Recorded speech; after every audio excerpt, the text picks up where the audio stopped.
Hey everybody, BK Mullen here for Nerdbone, and I am here to tell you about my first Dungeons & Dragons campaign. Now, it's actually not a campaign, it's a one-shot, and it's actually not my first, it's my third. Let me explain. Now, a little while ago on the YouTube channel, and I think I posted it as a podcast episode, which you can find on iTunes, I posted a thing that I was building my very first D&D campaign, for which I would be the dungeon master. I've been playing for a few years now. I played a little tiny bit when I was a kid, but I've been playing more so, especially during the quarantine. And again, social distancing over the laptop. Don't worry. So I started building my first campaign. Still doing that. Still got plans on that. Don't worry, that's coming. However, something interesting happened. First, I started playing more as a PC, sort of because I wanted more experience. I felt ready to put together the story of my first campaign and lay it out and that sort of thing. But I wanted to reach out a little more, try different characters, that sort of thing, really to understand as best as I possibly could the player experience and the types of characters and different types of weapons and spells and that sort of thing. I wanted to learn as much as I could from a PC perspective before I hopped into the DM role.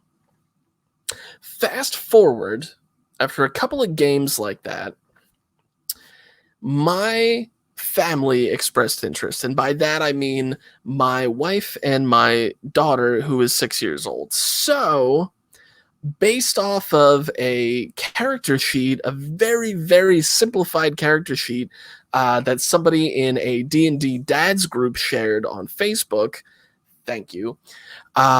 Based on that, I was able to make some pre-generated, very simple characters because obviously neither of them had played before, and it would be my first time DMing.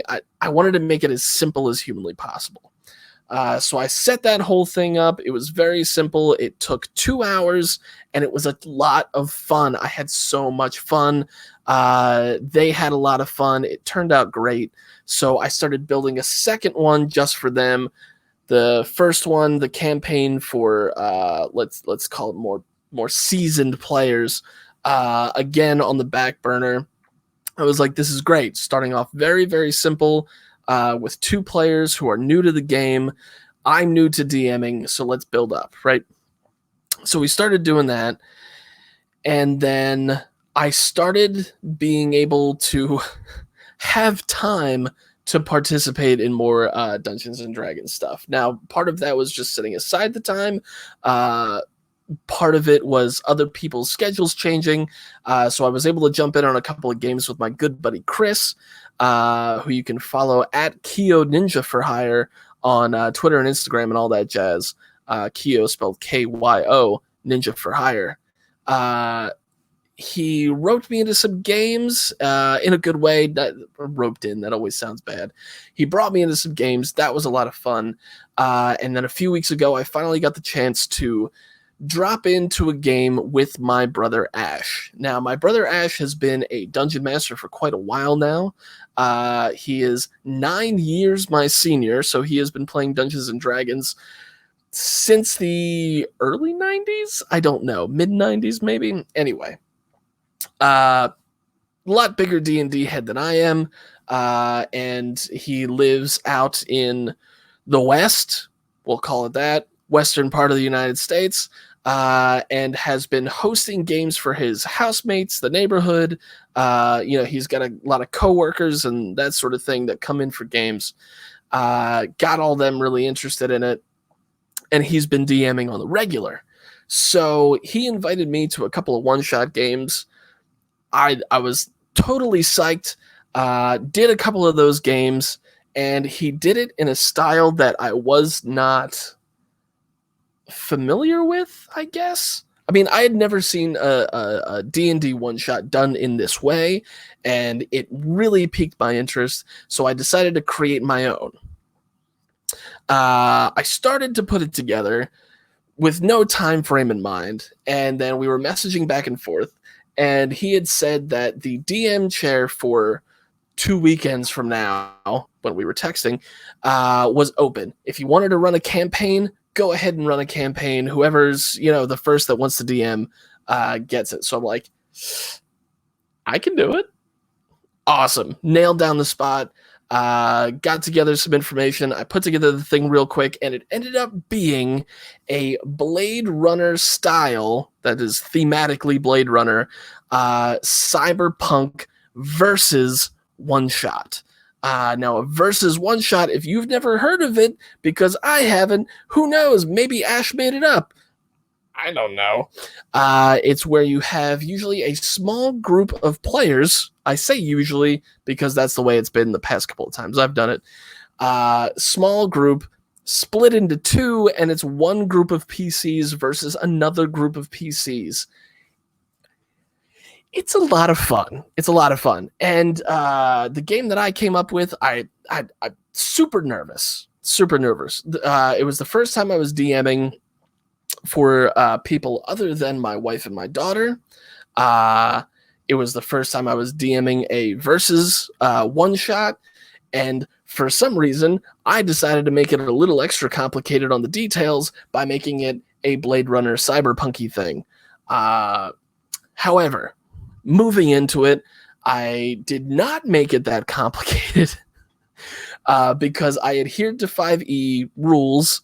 And by rules, I mean the number one rule for me is the rule of cool. This is all about having fun, okay? And it's a one shot. It was about a 2-hour occasion.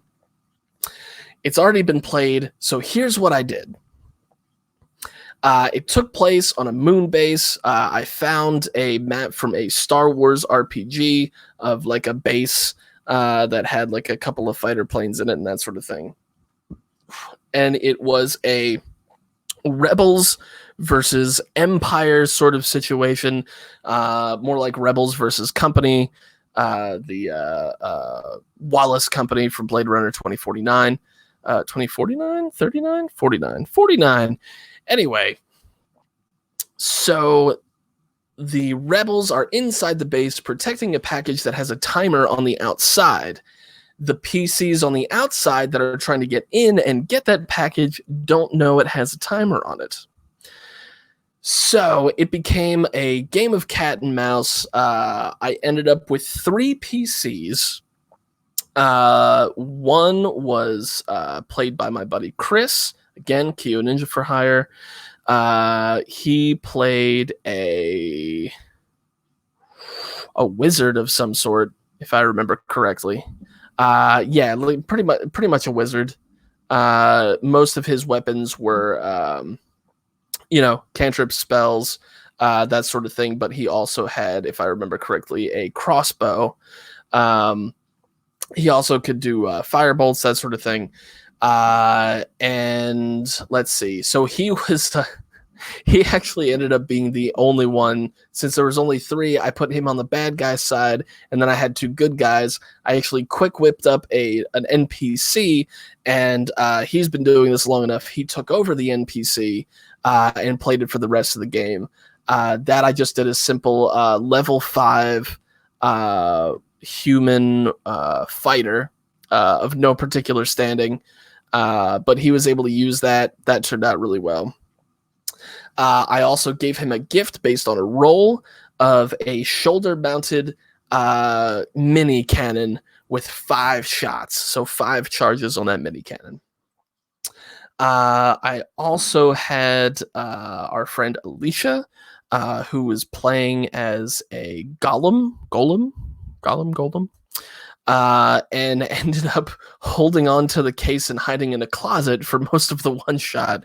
The idea of which being she is the big one with the most physical mass and armor and that sort of thing. So when it comes to a final stand of protecting the football, so to speak, she was the best one for that job. And ultimately, she ended up making a decision that changed the whole game. Our third player was my brother Ash, who played a detective type of character who's actually a gnome, if I remember correctly, like a gnome, almost like a 1960s detective show type guy named Maddox, who had a special tinkering ability, so he could mess with like little trinkets and stuff like that, and like build little robots. Pretty cool. Unfortunately, did not come in handy for this particular one shot, but I look forward to using Maddox or playing with Maddox alongside him in future campaigns. So the two gifts that I gave to them, I gave the golem because I figured the golem was going to have firing weapons. So based on a roll, based on firing weapons, I gave the golem a wristband laser pointer, basically, that added a +2 to accuracy on firing things. That's all. It was a low roll. So what did I give Maddox? Maddox, I gave a set of X-ray specs. These I came up with on my own. I did not find any. So the shoulder-mounted cannon is based on a mini cannon that I found available as a weapon for a Star Wars RPG. The wrist laser pointer thing was also from it was from some space RPG. I think it might have been an alien themed one. And then, but the X-ray specs were my idea. Now the X-ray specs has 6 charges if you end up giving it to a good guy, so that they can see through walls for up to 30 seconds within the domain that they inhabit, right? 6 charges on that for good guys, 3 charges if you gift that to a bad guy. What else? I think that was it. That was the setup. Those were our characters. The map was laid out. First, the invaders had to get through a solid steel door, which took a little bit of effort. And let me tell you something. I did not realize going into this how much doors were going to make a difference in this one shot. And actually, one of the players actually brought it on ourselves. So they blasted through the front door, and the 2 rebels are hiding in a rear room, right? So they blast through the enemy blasts through the front door, and then they move around into a little garage area and start going through a series of doors that leads through a series of tunnels and rooms to try to get around the back, right? Because after a certain point, they had sort of figured out the location of the other players. So Chris comes up to the first door to get into this hallway, and he's like, should I roll a stealth? I'm going to roll a stealth check. And in his mind, he was thinking very clearly, like very understandably, he was rolling a stealth check in case of any traps, in case of any, like if there was a guard that he couldn't see on the other side of the door, that sort of thing. But I took that as, being in the situation that they were in, the base that they were in has been long abandoned, and those doors are rusty as shit. So I took his stealth roll as how much noise does this door make, right? So he ended up going through 3 doors of varying noise levels, the noise levels depending on how well he did his stealth roll, which 2 of them were not very good. And then the 3rd door was actually a big sliding steel door, not as big as the first one, but a big sliding steel door that he tried to use Mage Hand to open. Now, here's the thing. I was not familiar with Mage Hand.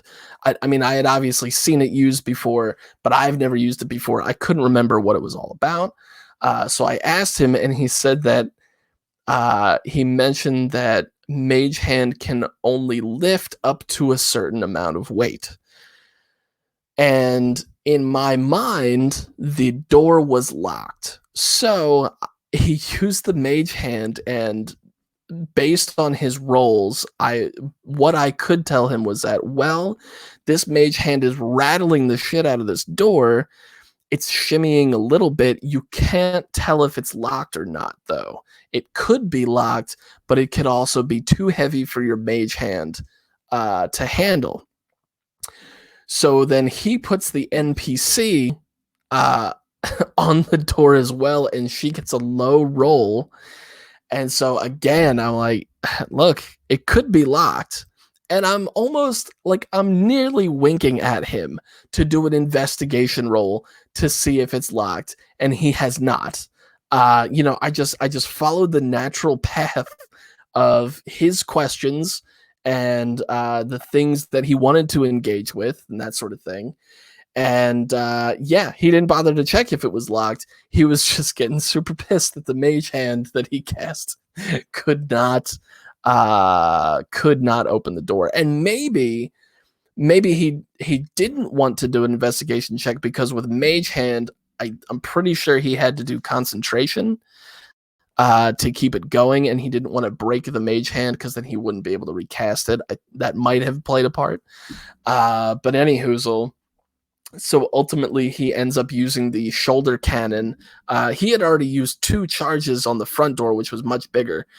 So he rolled pretty well on the first one, and it blew the door off the hinges. Now, the main reason that I allowed it to blow the door off the hinges is, number one, it's a smaller door than the front door. And number 2, I actually had a timer running. I set a timer for an hour and a half at the beginning of the campaign, and that was matching the timer. That was the timer on the case that was being carried by the golem. And we had gotten down to I think 3.5 minutes, not even like 3 minutes or less. And I was like, all right, let's keep the pace going here. They're busting through doors, and the other side is firing shots too, and everybody's, they're coming together, right? So so they get through the door, and they're checking through the room and that sort of thing, asking some questions, making some move actions. Maddox fires back. And before anybody can do anything else at all, I actually skip Maddox's turn and go back to the golem named Alex, and I say, "Hey, roll for perception." And she rolls, and it's a pretty good roll. It's good enough anyway. And the timer goes off. The case opens, and she can see that there is a green button and a red button and a message flashing on a little screen that says, "Do you want to execute plan 49?" I think it was 49 or 39. I'm pretty sure it was 49. She runs a history check. It's not very good. So all I can tell her is that she knows that she is guarding this package because this whole setup is a fail-safe plan, like an emergency plan put in place by the people that she is aligned with. So she presses the green button. And that's when not instantaneously, but the moon that they're on explodes. First, there's a great big rumbling, and the rumbling gets more and more and more and more and more. And then the whole planet explodes into millions of tiny little pieces. Presumably, all of the PCs die and the NPC. And from the center of this moon comes out a giant Goliath space squid, who then starts very casually space swimming over to the planet, which is controlled by the corporation that they are rebelling against. And that was it. That was the end. It was fun. It was fun, you guys. I am so lucky to have such awesome players like who understand the game not only on a detailed level but also sort of following the number one rule for me. I don't know if it's like an international number one rule. Maybe it's the actual number one rule, but the number one rule that I learned about D&D is the rule of cool. It's got to be fun. Like, let's have fun with this. So that was a lot of fun. I'm really happy with how it turned out. There was a couple of things I wish I could have done differently, but otherwise, it was fun. It was fun. It seemed like everybody else had fun. I do want to run it again, but with slight differences, obviously, slight differences. Anyway, do you play D&D? What do you think of that? Have you done anything similar? Have you ever done a versus, like one team of PCs versus another team of PCs? I really liked that. I really liked being able to put together a campaign like this where it's one group against another group, but without having to create like a dozen NPCs and that sort of thing, which may sound lazy to some of you, but it was very helpful to me. A DM who is fresh. I am green. I'm a green DM, and it was a lot of fun. It was a lot of fun. Thank you for tuning in. This has been Nerdbone. You can find us on the tweets and the Instagrams at Nerdbone, or on Facebook.com/NerdbonePod. You can also find me on the tweets and the Instagrams at BKMullen_. Thank you so much for checking us out. Peace.